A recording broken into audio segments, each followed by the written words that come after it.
Batam TV, inspirasi Kepri.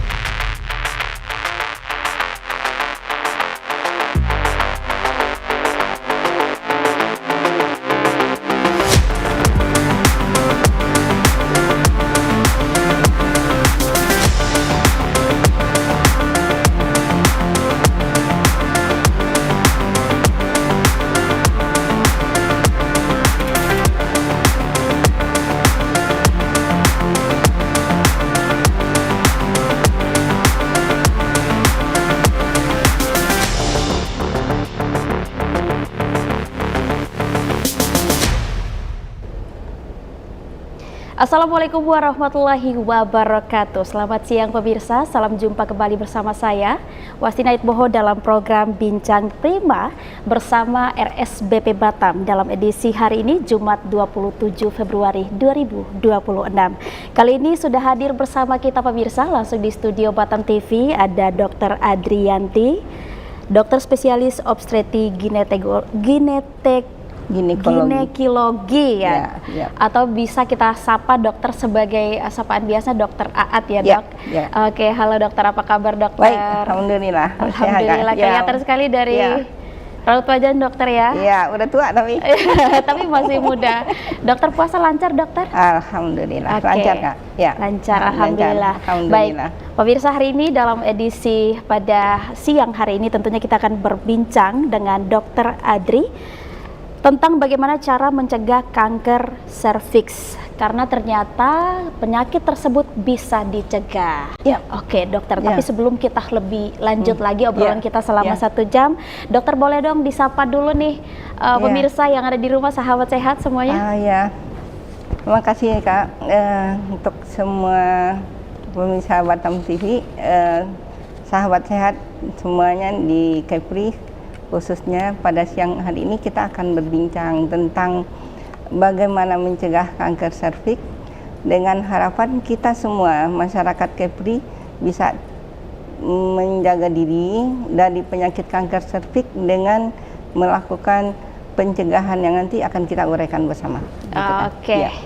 Baik, nah kami berharap pemirsa tidak beralih atau beranjak dari channel Anda atau layar kaca Anda, atau juga bisa diakses dari handphone, karena selama 1 jam ini akan sangat bermanfaat untuk kita semua. Dokter, kita awali obrolan kita selama 1 jam hari ini dengan satu pertanyaan sebenarnya, apa itu kanker serviks dan bagaimana proses terjadinya penyakit tersebut, terutama kepada kaum hawa? Iya, terima kasih Kak untuk pertanyaannya. Emang barangkali kita bicara dulu tentang kanker ya. Kanker itu penyakit yang ganas. Kalau tumor itu ada 2 jenis, tumor jinak, ada tumor ganas.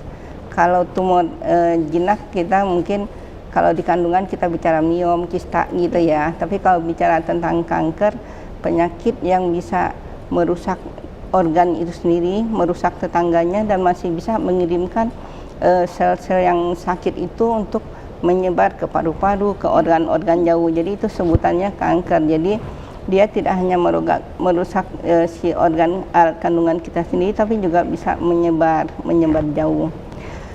Kemudian serviks. Apa itu serviks? Serviks adalah bagian dari rahim kita yang menonjol ke vagina. Vagina adalah liang kemaluan, di mana dari kalau kita haid, darah haid itu mengalir lewat serviks dulu, baru ke vagina, baru nanti bisa dilihat di pembalut gitu ya. Jadi serviks itu bagian kalau orang-orang akan bersalin, ini bukaan berapa nih, bukaan 2, bukaan 3 gitu. Itu yang dirabat tuh serviks gitu Kak ya. Jadi kenapa kita bicara dengan kanker serviks? Karena ternyata kanker serviks itu masih menduduki peringkat 2 sebagai kanker yang paling sering didapatkan pada wanita Indonesia. Pertama yang didapatkan nomor 1 sekarang adalah kanker payudara, dan nomor 2 di Indonesia sekarang adalah kanker serviks. Masalahnya angka kejadiannya cukup tinggi Kak. Kalau dalam setahun tuh di data Kemenkes sekitar 36.000 orang setahun terdeteksi penderita baru kanker serviks. dengan angka kematiannya per tahun itu sekitar dari yang 36.000 itu meninggal sekitar 21.000 orang. Jadi apakah masih menjadi masalah kesehatan di masyarakat? Masih banget. Itu kalau bicara tentang angka kejadian ya, tapi kita nanti akan juga bicara apa akibatnya kalau kita melalaikan sehingga nggak mau melakukan upaya pencegahan kanker serviks. Begitu Kak, kira-kira untuk ininya. Jadi ada serviks. Serviks itu organ yang normal di tubuh kita, bagian dari kandungan kita. Dan kalau kena kanker itu bisa merusak serviks, bisa menyebar, dan saat ini kondisinya masih juara 2 sebagai kanker yang tersering pada wanita Indonesia.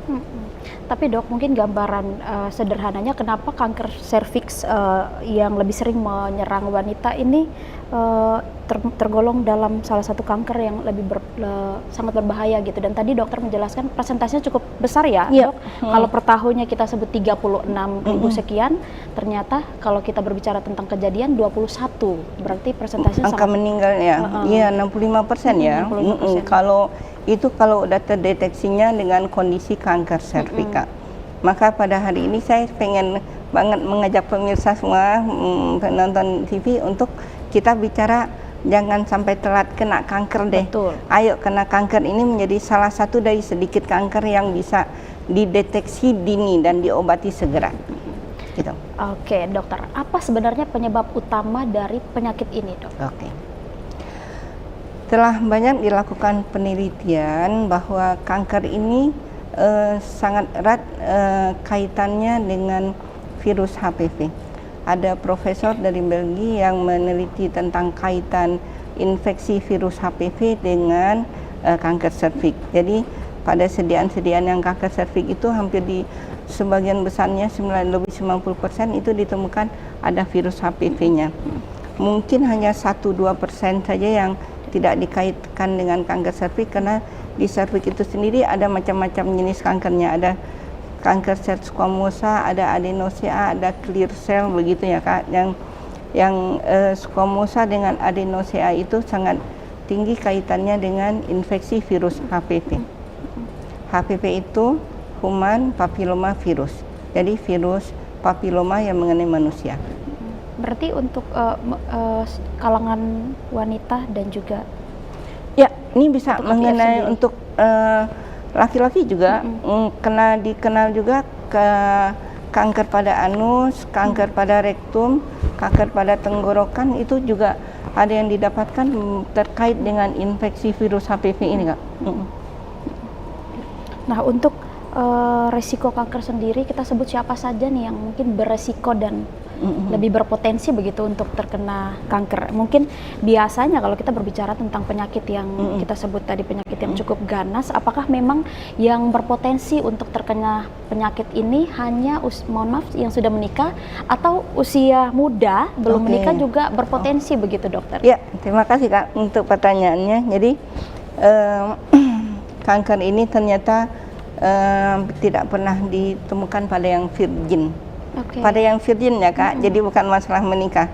Ketika seseorang sudah melakukan hubungan aktivitas seksual, maka dia dengan sendirinya punya risiko kena kanker serviks. Ya, jadi si perjalanannya begini, ketika si virus HPV ini sampai ke serviks gitu, dia bisa menginfeksi serviksnya. Nah, kemudian proses ini pelan-pelan tapi pasti, kalau tidak terdeteksi pada menimbulkan gejalanya ringan, mulai ada keputihan, ada kadang-kadang hubungannya kok habis hubungan seksual, hubungan intim gitu ya, kok ada darah gitu ya. Nah, kita sudah mulai mencurigai jangan-jangan ada prosesnya. Mungkin ada gambar yang bisa ditampilkan di layar tentang perjalanan kanker serviks ini gitu ya. Karena kena bagian ini adalah bagian yang penting untuk kita semua. Bisakah ditampilkan? Oke, pemirsa, ini kita juga akan menyaksikan di layar kaca. di mana akan ditampilkan bentuk kanker begitu Nggak, ya dokter? bukan. Langsung Perjalanan kanker perjalanan serviks, kanker ya, serviks, perjalanan Jadi- penyakitnya. Ya betul. Jadi kita bisa melihat mulanya seperti Iya, apa. iya. Nah, ini kita bisa lihat bersama pada serviks yang sehat. Ketika serviks itu ketika sehat benar tuh kita bisa ngebayangin kayak donat baru keluar dari oven gitu, benar-benar licin gitu ya, glowing gitulah. Kemudian terinfeksi HPV, maka virus ini bisa pelan-pelan menimbulkan perubahan pada sel-sel di serviks yang selnya menjadi inti selnya besar, sitoplasmanya menjadi berkurang. Dan kalau itu perubahan itu bisa kita lihat apakah lewat deteksi dininya dengan pap smear atau dengan foto serviks seperti ini yang kita dapatkan dari pemisahan IFA, kita bisa melihat bahwa ada bagian dari serviks itu yang kemudian mulai memutih ketika dikenai dengan cairan yang digunakan saat pemeriksaan, yang membuat kita sudah tahu, oh mulai ada nih perubahan di serviks yang disebabkan oleh virus HPV. Waktu perubahan dari mulai normal yang terinfeksi HPV sampai untuk menjadi kanker serviks itu waktunya bisa lebih kurang 3 sampai ada yang 17 tahun. Kok bisa beda jauh? Karena HPV itu tersendiri banyak jenisnya, subtipenya. Kalau yang virulensinya ganas, misalnya HPV tipe 18, 16 itu mungkin dari mulai terinfeksi sampai menjadi kanker waktu yang tersedia tuh sekitar 3 tahun. Tapi kalau virusnya relatif lemah, mungkin bisa waktunya dari mulai terinfeksi sampai menjadi kanker tuh 17 tahun. Nah kan ini serviks yang normal Kak, kemudian ada serviks yang mulai berubah karena terinfeksi virus tapi belum menjadi kanker, kemudian ini kanker. Yang fase ini yang kita ingin manfaatkan benar-benar yang waktu 3-17 tahun itu untuk mencegah terjadinya kanker yang kita sebut lesi prakanker. Jadi tantangannya adalah bagaimana kita mendapatkan kondisi serviks yang belum jadi kanker tapi juga nggak sehat, namanya lesi prakanker. Kelainan, lesi itu kelainan, pra sebelum kanker. Jadi serviksnya sudah nggak normal tapi belum jadi kanker. Jadi serviks yang sudah tak normal tapi belum jadi kanker namanya lesi prakanker serviks. Gitu. Keuntungannya Kak, misalnya kenapa sih semangat kali gitu kita mencoba mengajak masyarakat untuk mendapatkan kondisi lesi prakanker serviks ini? Karena kalau ketemu dengan lesi prakanker serviks dan kemudian sesudah dijelaskan pasiennya mau berobat, jadi tidak hanya mendeteksi, sudah terdeteksi tapi kemudian mau berobat, angka kesembuhannya bisa 100%. Yang kedua, pengobatannya mudah. Kalau ada teknik pengobatan yang cuman didinginkan gitu Kak, itu memakan waktu sekitar 10-15 menit saja. Kemudian atau yang lebih berat kita akan kikis dengan lewat operasi, itu mengakibatkan si wanita tadi, ibu-ibu tadi tuh bisa sembuhnya insya Allah 100%, bisa tetap punya rahim, dan bisa kalau udah punya rahim kan nantinya bisa haid, bisa hamil. Lain halnya kalau kita bicaranya nunda-nunda, malu, takut, kemudian nggak ngelakuin pemeriksaan, maka ketika jadi kanker stadium 1 saja, kanker serviks stadium 1, maka pengobatannya harus angkat rahim. Berpotensi kehilangan. Ya, kalau angkat rahim artinya nggak haid lagi dan pasti nggak bisa punya anak lagi karena anak kan tumbuhnya di dalam rahim. Begitu. Jadi ketika seseorang merasa malas-malasan mau ini, kita cuma mengingatkan bahwa semua orang punya potensi untuk terinfeksi HPV. Dan kemudian gejala awalnya memang tidak banyak, hanya keputihan saja atau berdarah habis hubungan. Tapi kalau para ibu-ibu, para perempuan dewasa yang sudah melakukan hubungan seksual mau melakukannya, potensi untuk sembuhnya itu 100%. 100% besar ya, dan itu tidak akan balik lagi ya dokter ya? Total. Nanti kita akan mengatakan ini sembuh, tapi kan bisa jadi terpapar lagi virus HPV baru. Nah, jadi yang ini kan udah sembuh. Nanti kan ada risiko terpapar lagi. Jadi kemudian supaya nanti bisa tetap serviknya sehat, yang sudah sembuh pun kita akan motivasi untuk mau melakukan deteksi dini dalam waktu setahun atau 2 tahun gitu. Oke dokter. Nah kemudian nanti kita juga akan dokter juga perlu memberitahukan kepada pemirsa dan sahabat sehat faktor apa saja yang mungkin beresiko tinggi. Nah ini mungkin juga termasuk gaya pola hidup begitu ya dokter ya. Tapi kita tahan dulu nih dokter. Dokter jawab setelah yang satu ini pemirsa. Jangan kemana-mana, tetaplah bersama kami di Bincang Prima.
Ingin tahu lebih dalam tentang berbagai kasus kesehatan dari ahlinya? Dapatkan penjelasan langsung dari dokter dan tenaga medis profesional. Kupas tuntas seputar pencegahan penyakit, fakta, dan mitos kesehatan, serta berbagi tips untuk menjalani gaya hidup sehat. Saksikan Bincang Prima bersama RSBP Batam setiap Jumat pukul 2 siang live di Batam TV.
Terima kasih pemirsa, Anda masih bersama kami di Bincang Prima dan kita akan lanjutkan obrolan kita bersama Dr. Aat mengenai faktor yang mungkin beresiko tinggi dan terhadap penyakit ini dan apakah gaya hidup, pola sehat termasuk.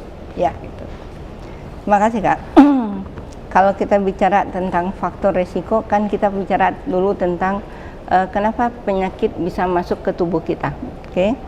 Ada kita bicara tentang daya tahan tubuh, kemudian bicara tentang penyakitnya, bagaimana respon tubuh terhadap penyakit. Nah, faktor untuk yang pertama kali kita bicara dengan gimana kita supaya bisa punya daya tahan tubuh yang bagus. Kita akan bicara tentang pola hidup sehat, pola makan sehat, tidak merokok misalnya gitu ya. Pola makan sehat itu pun termasuk diantaranya memilih makanan dengan sangat mindful, kita memilih makanan yang sehat yang akan membuat daya tahan tubuh kita memang akan bagus. Jadi sama aja dengan pencegahan penyakit yang lain, ketika kita menginginkan daya tahan tubuh kita, sistem pertahanan tubuh kita bisa menyerang virus ketika kita masuk, maka kita harus menjaga nih daya tahan tubuh kita bagus. Nah, daya tahan tubuh yang bagus itu sendirinya kita akan dapatkan dari pola hidup sehat dan kemudian pola makan sehat, pengelolaan stres yang bagus itu memperkuat daya tahan tubuh. Kemudian bagaimana supaya virus ini nggak kena ke tubuh kita? Salah satunya seperti acara hari ini, meningkatkan ilmunya dulu. Nah, bagaimana kita punya kewaspadaan supaya kita tahu bahwa perilaku yang seperti ini berisiko loh untuk kena kanker serviks. Karena kita bicara sekarang tentang virus yang mengenai mulut rahim, maka sebagian besar jalur infeksinya itu tentu melalui hubungan seksual, gitu ya.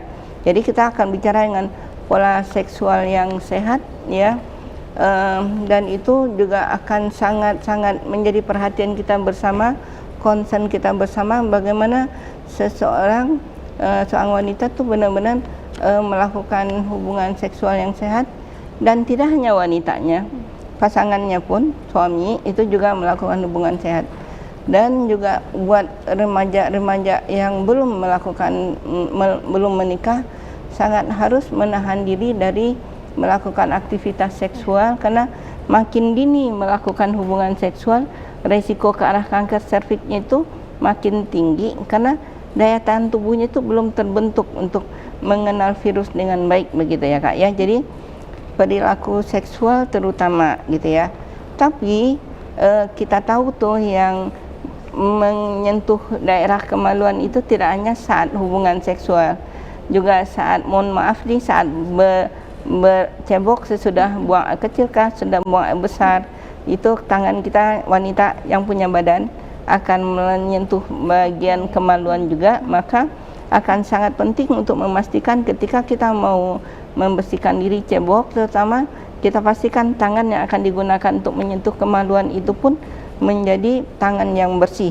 Jadi tapi jangan takut, kan kalau ke mall lagi kebelet pipis ke WC. Kalau WC kan kita cuma duduk jongkok atau duduk di WC duduk gitu, tapi kan tidak sampai menyentuh ke kemaluan. Yang menyentuh kemaluan itu hanya ketika melakukan aktivitas seksual dan ketika cebok, seperti itu. Jadi hand hygiene dan kemudian perilaku seksual yang sehat, baik dari para wanitanya maupun juga suami, pasangannya, karena dua-duanya harus. Nah, jadi satu sisi kita memperkuat daya tahan tubuh dengan bagus, pola hidup sehat, pola makan sehat, dan tidak melakukan sesuatu yang merusak daya tahan tubuh, misalnya merokok. Karena kita lihat sekarang cukup banyak ya wanita muda yang mulai merokok ya, dan kenapa ngerokok itu merusak daya tahan tubuh? Karena dia menurunkan kualitas pembuluh darah, sehingga pembuluh darah yang tidak berkualitas itu, yang kualitasnya sudah rendah, itu sangat mudah disusupi oleh si virus itu.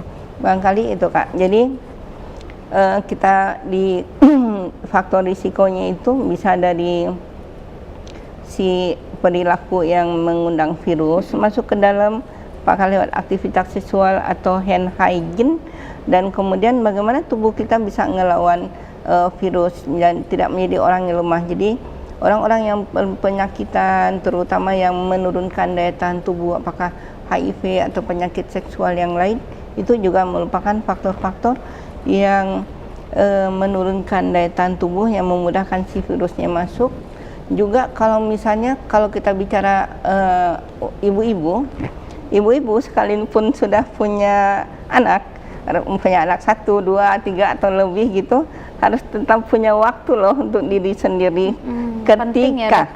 Ketika ada keluhan sekalipun ringan, hanya keputihan atau keluar flek darah habis hubungan intim, jangan kemudian dok nggak sempat, sibuk, kemudian entar kan nggak ada keluhan. Nah, faktor risiko yang paling merusak itu, yang paling menjadi masalah itu adalah faktor pengabaian. Suka menunda-nunda mau periksa karena ngerasa kan belum sakit, kan nggak ada gejala, padahal bisa jadi tadi serviksnya sudah kena virus, begitu tuh Kak jadinya. Jadi buat saya perilaku sehat, perilaku seksual, perilaku makan juga sehat, hubungan seksual sehat, tapi semua orang jangan pernah melalaikan untuk mendeteksi dini. Karena ternyata faktor risiko yang paling besar adalah tidak mau melakukan deteksi dini, gitu Kak. Padahal kalau sudah melakukan deteksi dini, kita jadi ada bisa untuk mencegah, begitu ya dokter? Ya, mungkin kita itu ya Kak, untuk lebih menginspirasi pemirsa, kita bisa tampilkan gambar-gambar serviks sehat, serviks yang kalau ditunggu jadi kanker, ginilah gambar serviknya. Kalau kita deteksi dini, ginilah gambar serviknya, boleh? Ya, boleh banget dokter. Ini supaya pemirsa juga bisa lihat juga, jadi bisa tahu sebetapa pentingnya kita harus melakukan deteksi dini. Ya. Kita lihat berikut ini pemirsa. Kita lihat dulu serviks yang sehat ya Kak. Betul.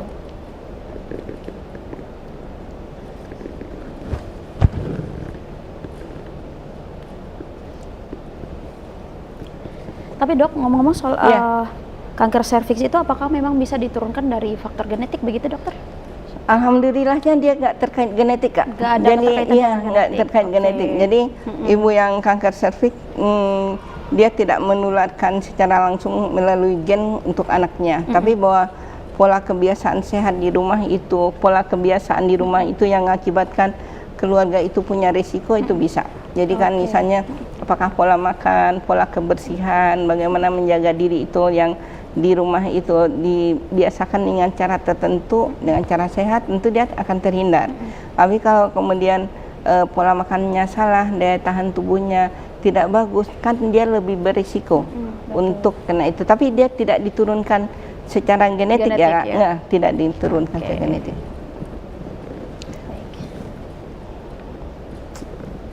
Ya, seperti pada gambar di awal tadi juga dokter udah kita sudah lihat bersama ya dokter ya nanti.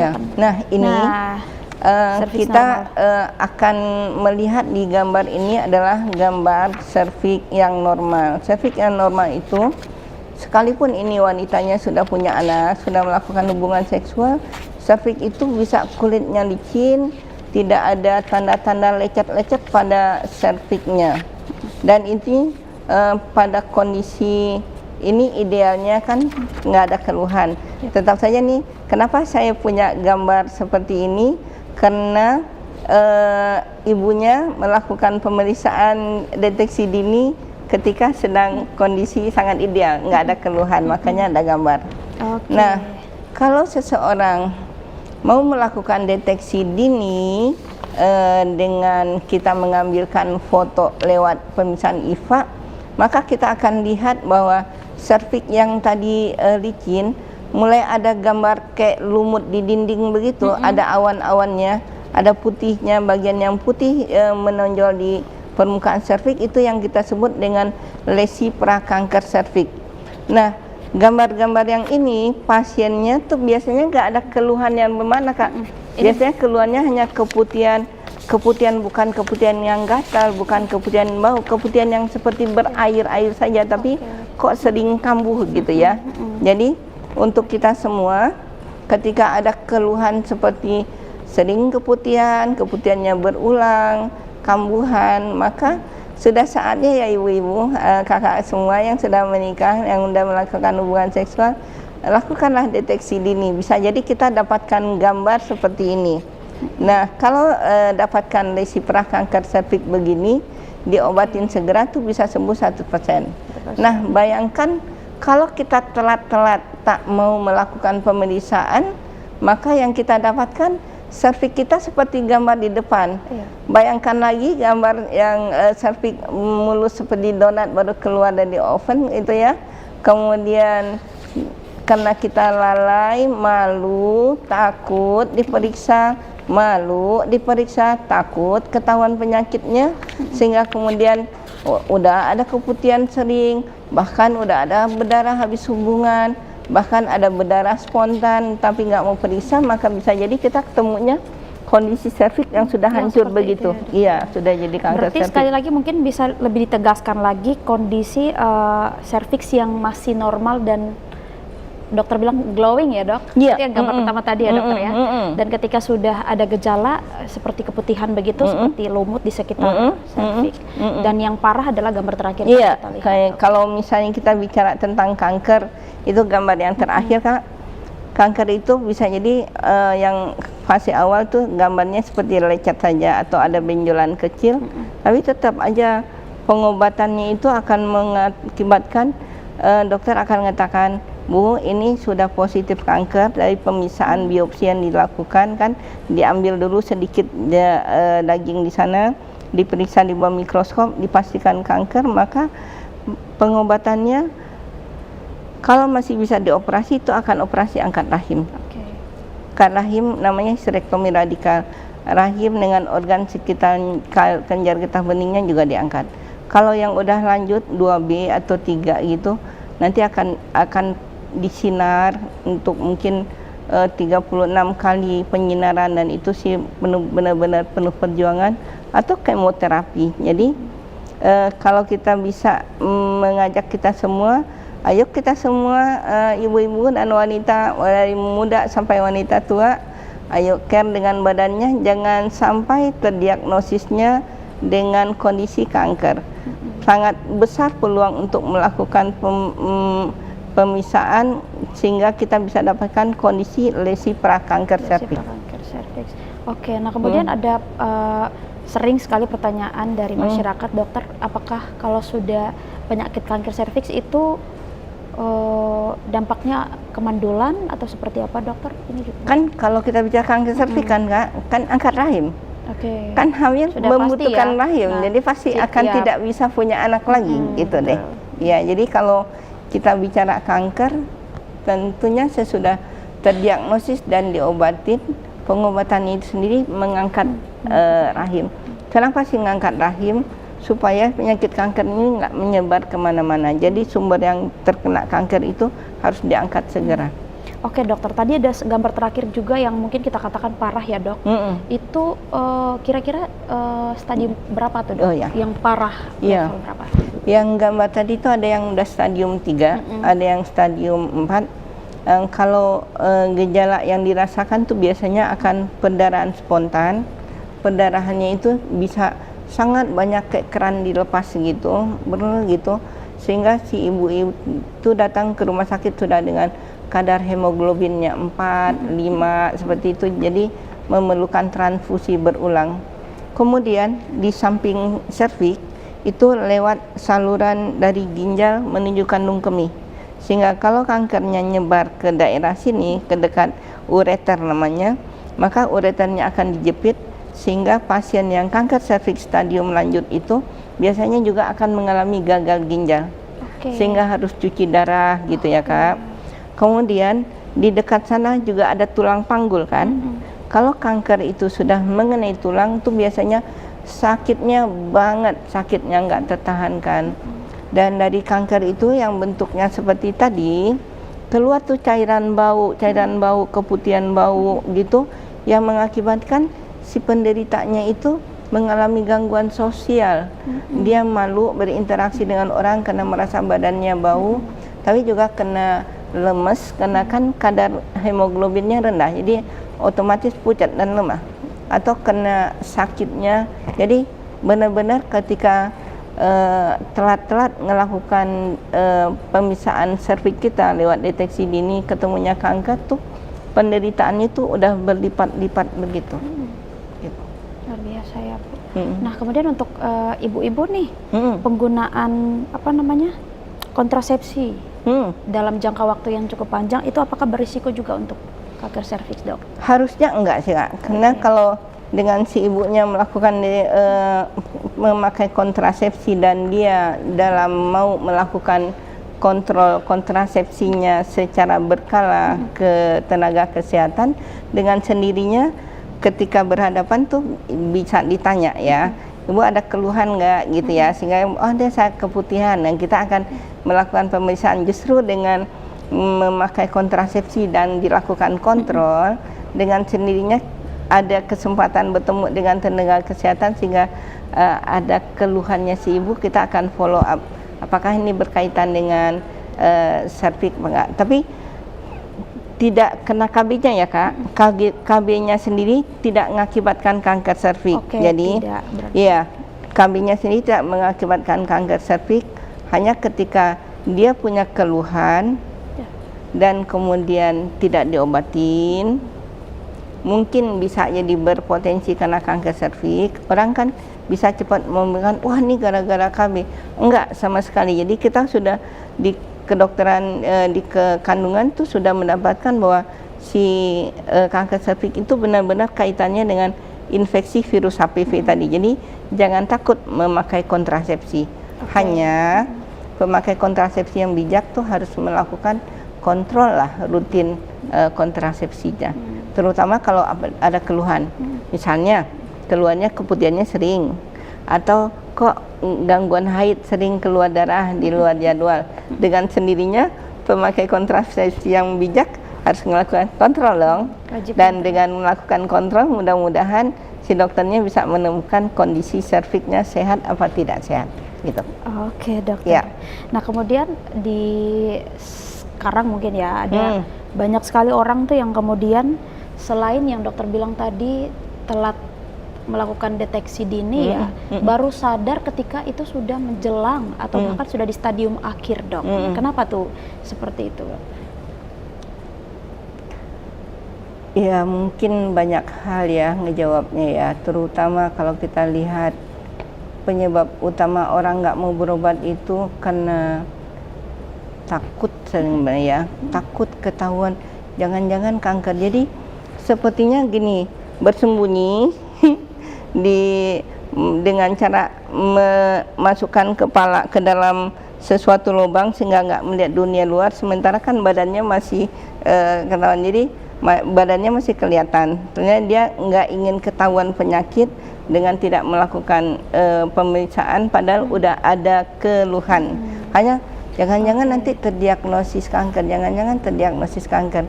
Nah menurut saya sebenarnya ketika ada keluhan, apakah kena malu, apakah kena takut, atau hal-hal yang lain, apakah faktor ekonomi yang lain-lain yang membuat menunda-nunda, itu yang kemudian menjadikan seseorang itu ketahuannya kanker stadium lanjut. Dan sedihnya untuk saat ini Indonesia sebagian besarnya emang ketemunya stadium lanjut, Kak. Jadi belum menjadi kebiasaan kita tuh untuk melakukan deteksi dini ketika belum ada keluhan. Lewat acara ini mudah-mudahan ya. Betul. Iya, kita ingin benar-benar memotivasi masyarakat, sayangilah oleh rahim Anda, serviks Anda dengan melakukan deteksi dini sekalipun sedang nggak ada keluhan. Gitu. Jangan takut, jangan malu ya dokter. Iya, jangan takut, jangan malu, dan insya Allah tuh kita benar-benar yang berusaha untuk melakukan pemeriksaannya tanpa sakit, gitu kan. Tapi dok, terkait dengan pemeriksaan sejak dini itu kapan seorang wanita mungkin dikatakan efektif untuk melakukan screening, Dok? Ya, yang pasti setelah melakukan hubungan seksual. Dan ketika kita lihat tadi perjalanan penyakitnya bisa 2 tahun, 17 tahun, mungkin setelah 1-2 tahun menikah pun sudah mulai dianjurkan lakukanlah pemeriksaan. Jadi nggak usah nunggu belas tahun ya Kak. Jadi setelah 1 tahun 2 tahun melakukan pemeriksaan, dilakukan deteksi dini, dan kemudian setelah deteksi dini taunya didapatkan gambar serviknya benar-benar sehat, dan kita dengarkan si ibu itu punya pola hidup sehat, punya perilaku seksual yang sehat, maka untuk berikutnya nextnya mungkin bisa periksa 2 tahun 3 tahun itu bisa dipertanggungjawabkan. Tapi kalau waktu melakukan deteksi awal gini kita ngelihatnya serviknya mulai ada lecet-lecetnya, sering keputihan, dan kita ngelihat tidak terlampau mulus gambar permukaan serviknya, mungkin anjurannya kita akan, Bu, ayo periksa lagi 6 bulan lagi atau paling lambat setahun lagi, hanya supaya kita nggak kecolongan. Kan kita tunda 2 tahun, tahu-tahunya dia dalam perjalanan menuju kanker serviks gitu ya. Nah, jadi untuk yang benar-benar sehat tuh bisa dipertanggungjawabkan, sarannya untuk diulang 2 tahun 3 tahun. Tapi kalau untuk yang mulai punya ada masalah, kita akan melakukan kontrol lagi apakah di 6 bulan atau di setahun, atau kalau mulai curiga tapi belum begitu jelas, kadang kita anjurkan untuk ulang lagi periksa di 3 bulan ulang gitu ya. Oke, Ya. nah dalam pemeriksaan ini kan setelah menemukan ada gejala misalkan pasti ada tindakan dari dokter Ya, ya dok? ya. Nah pertanyaan yang juga mungkin sering muncul, sakit atau tidak pemeriksaan? Oke. Proses Tadi pemeriksaan ini. proses pemeriksaannya itu tidak sakit, hanya memang memerlukan keikhlasan ibu-ibu untuk disuruh naik ke meja kebesaran kandungan. Karena sih karena belum menikah ya, belum Betul, pernah betul. itu ya. Jadi di kebidanan itu kita punya meja namanya meja ginekologi untuk periksa kandungan, karena serviks itu sendiri dari liang kemaluan ke dalam itu jaraknya sekitar bisa jadi 6 cm atau 7 cm. Jadi nggak bisa dilihat langsung. Gambar-gambar yang tadi kita lihat itu setelah si ibunya berada di posisi di meja kandungan, pakaikan spekulum, nanti baru dilihat, bisa ditampakkan serviksnya itu. Jadi seseorang nggak bisa memeriksakan serviksnya sendiri ya.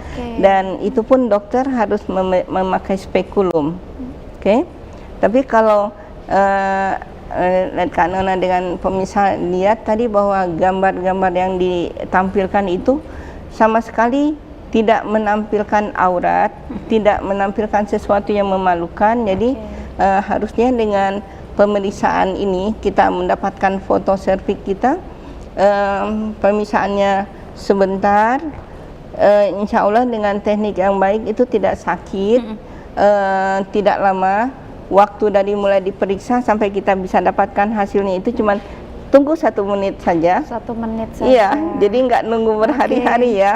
Yuk diperiksa, kemudian kita foto sebelum ditotolkan asam asetat, kemudian tunggu 1 menit, kemudian kita foto kedua, dan itu kita sudah bisa tahu, oh ini serviks sehat, serviks glowing gitu, atau serviks yang mulai ada lesi prakanker.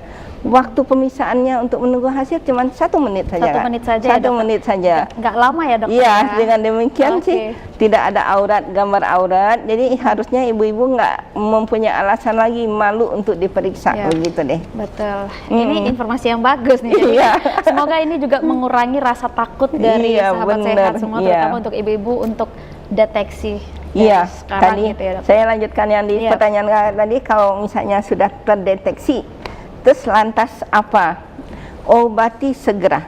Obati segera. Karena kan kita tadi gambar tahu dari perjalanan penyakitnya, dia kalau dari yang dia nggak diobatin dari ringan menjadi kelainannya sedang, jadi kelainannya berat.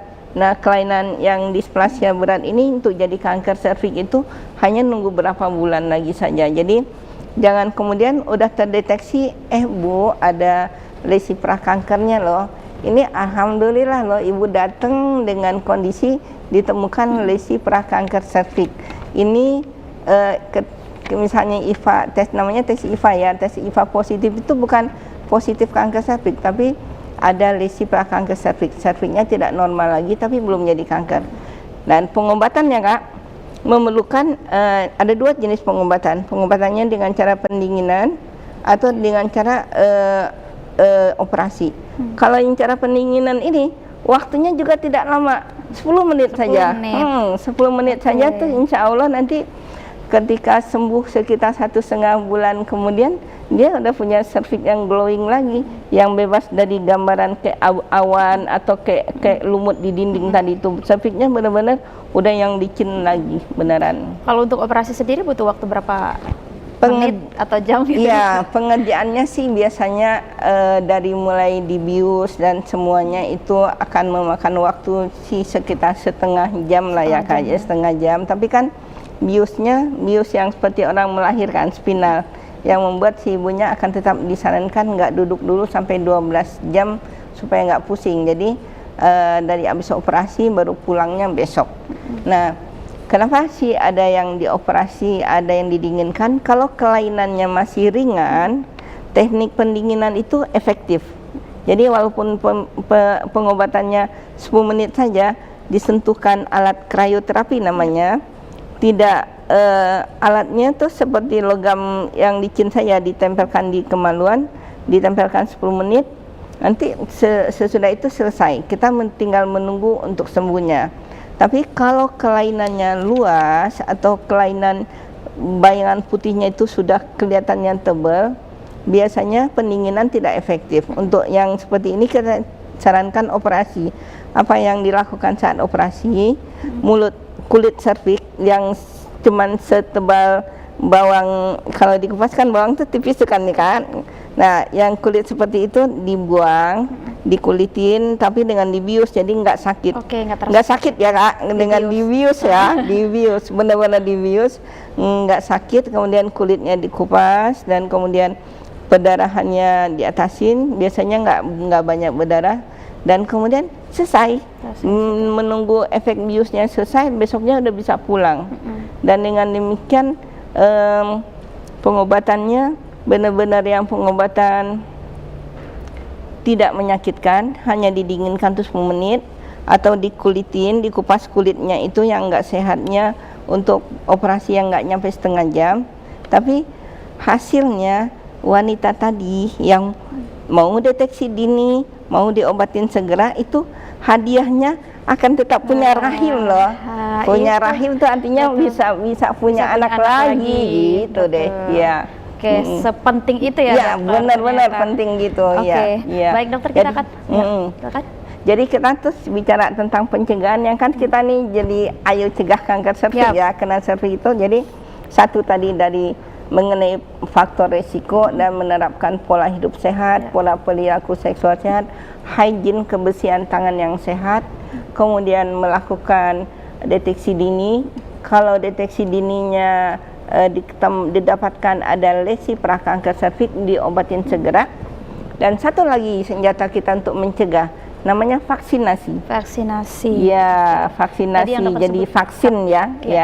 HPV kan ya. Penyebabnya jelas nih virus HPV. Yang penemunya si profesor dari Belgia. Kemudian ada Profesor Ayan dari Australia, kemudian menggagas untuk meneliti vaksin untuk HPV. Jadi dengan melakukan vaksinasi diharapkan ini bisa menurunkan angka kejadian infeksi HPV. Kenapa menurunkan kejadian tidak benar-benar 100%? Ternyata HPV itu saudara besarnya itu anggota keluarganya ada sekitar 100-an anggota keluarga Kak. Dan di antara 100 itu ada yang mengakibatkan kelainan jinak, tapi jinaknya juga menakutkan kayak kutil kemaluan gitu.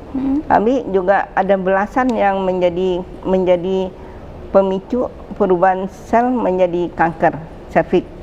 Nah, saat ini vaksin yang ada itu mula-mula digagas vaksin yang isinya 2 virus untuk melawan virus HPV-nya yang 16-18. Kenapa 2? 2 subtipe virus ini bertanggung jawab untuk 70% kanker serviks. Kemudian vaksinnya dikembangkan lagi, ada 4 subtipe HPV yang bisa dihindari, 2 yang ganas, 2 yang jinak. Sekarang ini ada 9 vaksin yang mengandung 9 virus HPV-nya untuk melemahkan 9 jenis, dan sampai ini ya penelitian itu bisa mengatakan vaksinasi ini bisa menghindarkan resiko kanker serviks sampai 90%. Tapi kita belum berani mengatakan 100% karena emang baru strainnya 9 yang bisa menjadi vaksin. Pada keluarga HPV itu yang mengakibatkan kanker saja tuh ada di angka belasan virus. Tapi selain HPV, ada langkah lain lagi nih untuk pencegahan, dokter? Kita jawab setelah yang satu ini, dokter, boleh? Boleh. Ya, kita tahan dulu, okay, dokter. Kita akan kembali setelah yang satu ini, pemirsa. Tetaplah bersama kami.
Ingin tahu lebih dalam tentang berbagai kasus kesehatan dari ahlinya?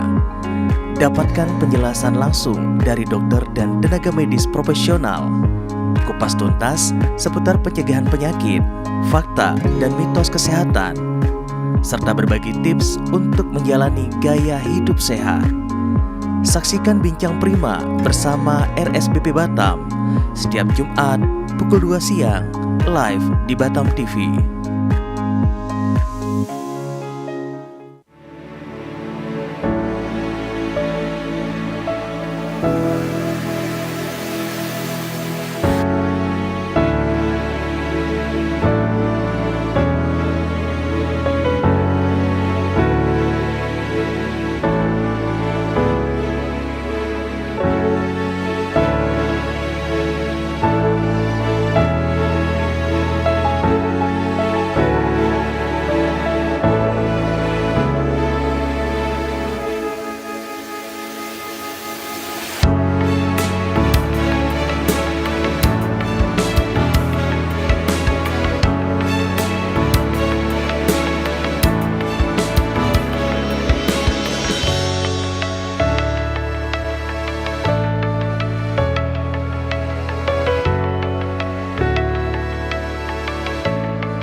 Terima kasih pemirsa, Anda masih bersama kami di Bincang Prima dan kita sudah sampai di segmen terakhir di sepanjang 1 jam bersama dengan Dr. Aat.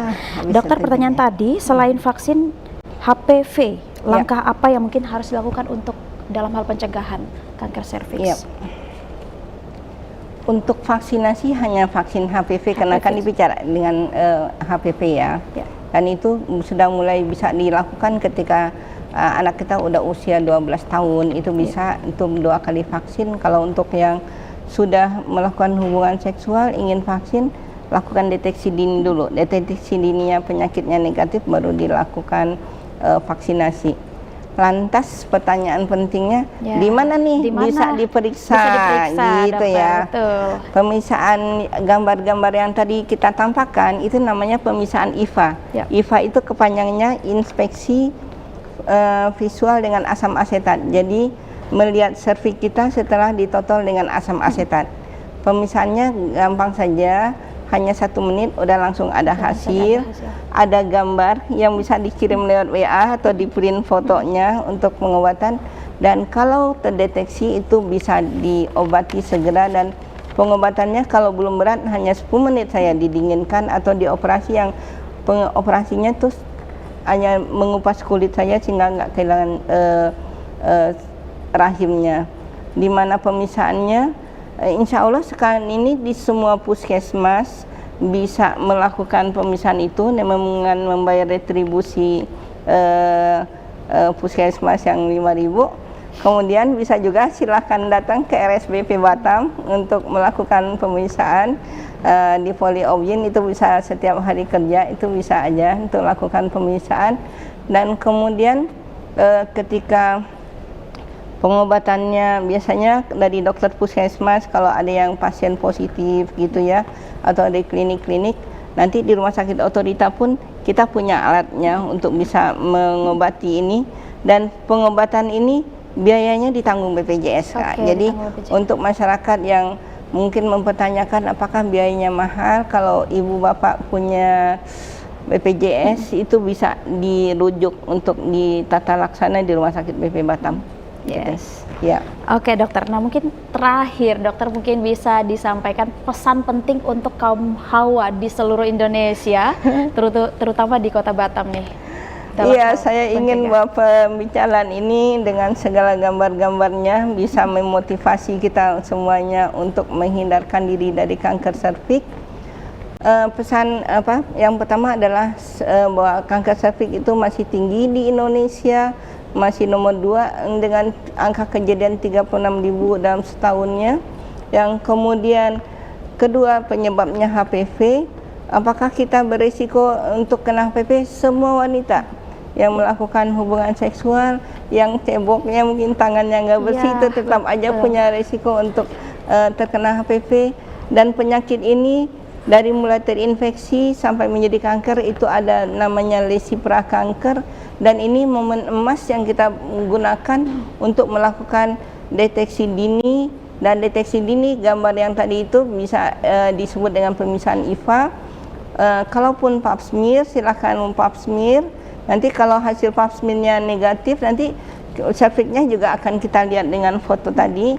Dan pemisahannya tidak menyakitkan, waktunya cuma 1 menit, diobati segera.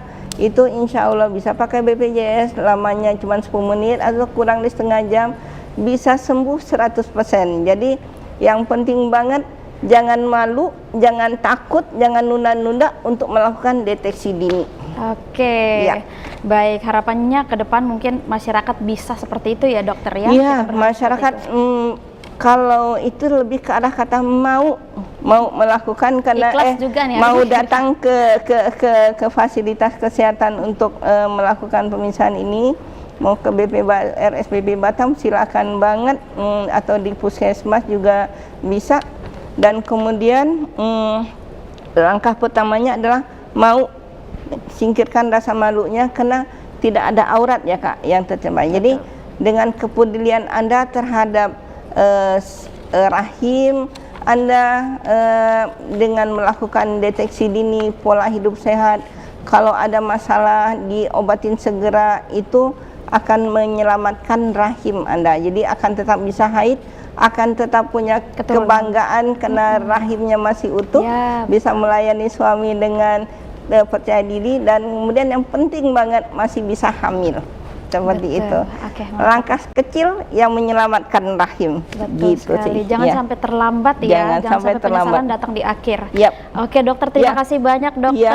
Berbagi edukasi, informasi penting tentunya untuk sahabat sehat di luar sana. Sekali lagi jangan sampai telat, jangan takut dan jangan malu. Deteksi dini itu penting banget untuk kesehatan kita semua. Terima kasih pemirsa yang sudah setia bersama kami di Bincang Prima edisi hari ini.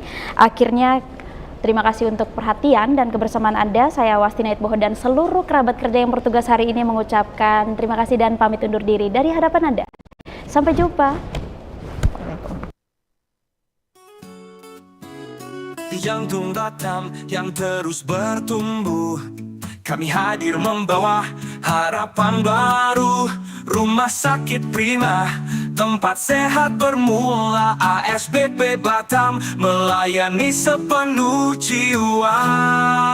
Dari pagi hingga malam, siap sedia tanpa lelah, melayani dengan tulus demi senyum bahagia. ASBP Batam, prima di setiap langkah, profesional dan responsif, inovasi nyata, mahir dan akurat, solusi untuk semua bersama RSPP Batam. Sehat jadi cita dengan teknologi.